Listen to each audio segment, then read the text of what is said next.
ہاں ہیلو دوستو، السلام علیکم۔ دیکھیے، میں آج آپ سے کچھ شیئر کرنا چاہتی ہوں، کچھ اپنی پریشانیاں، کچھ اپنے دکھ آج آپ سے شیئر کرنا چاہتی ہوں۔ میری امی کی طبیعت بہت زیادہ خراب ہے، وہ ان کی حالت سیریس ہے۔ ابھی میں 22-25 دن ان کے پاس رہ کر کے آئی ہوں۔ میں ان کے پاس اور رہنا چاہتی تھی، لیکن ایک شادی شدہ لڑکی کی یہی پریشانی ہوتی ہے کہ وہ چاہ کر بھی اپنے ماں باپ کے پاس زیادہ نہیں رک سکتی ہے، کیونکہ اسے ایک دوسرا گھر بھی ہو جاتا ہے، وہ بھی دیکھنا پڑتا ہے، بچوں کو بھی دیکھنا پڑتا ہے۔ اور کیا ہے یہ زندگی، اور کیا ہے یہ، کیوں ہوتا ہے ایسا؟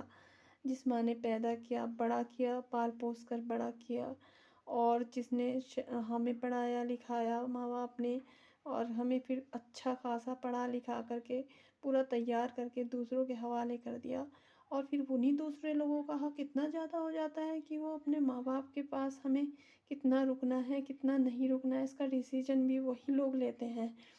اور میری ماں چاہ رہی تھی کہ میں ان کے پاس ابھی رکوں، لیکن بس میں مجبور ہو گئی اور میں ان کے پاس رک نہیں پائی۔ بس سب کچھ کرنے کے بعد ماں باپ کا لڑکی کے اوپر اتنا حق بھی نہیں ہوتا ہے کہ وہ اس کو اپنے پاس بیماری میں بھی روک سکیں۔ یہ کیسا دستور ہے، یہ کیسا رواج ہے؟ لیکن بس میں آپ سے یہی کہوں گی کہ آپ میری امی کے لیے دعا کریے کہ میری امی کی طبیعت ٹھیک ہو جائے۔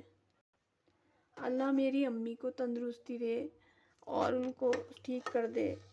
اور بس بچے تو یہی سوچیں گے، یہی چاہیں گے کہ ماں باپ ان کے سر پر ہمیشہ سلامت رہیں، اور ہمارے سر پہ ہمیشہ ہمارے ماں باپ کا سایہ رہے۔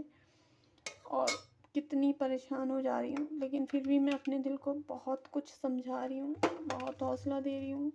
خود کو بھی ٹھیک رکھنا پڑتا ہے، کیونکہ بچوں کو دیکھنا ہے تو خود کی ہیلتھ کو بھی دیکھنا پڑے گا۔ اگر ہم اتنی ٹینشن لیں گے تو پھر بچے بھی پریشان ہوں گے، تو بہت کچھ خود کو سمجھانا پڑ رہا ہے۔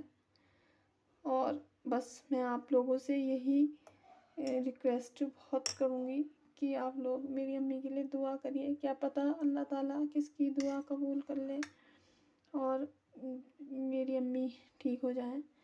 اور بس میں جا نہیں پا رہی ہوں ان کے پاس، اور میں ابھی ہو کر کے آئی ہوں، لیکن میرا دل یہ کر رہا کہ پھر میں اپنی امی کے پاس چلے جاؤں، لیکن بس میں مجبور ہوں، میں نہیں جا پاؤں گی۔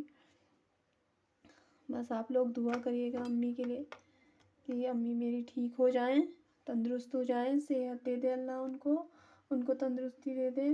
بس آپ لوگ دعا کریے گا امی کے لیے، بس آپ سے میں یہی ریکویسٹ کرتی ہوں۔ ٹھیک ہے، چلیے، اللہ حافظ۔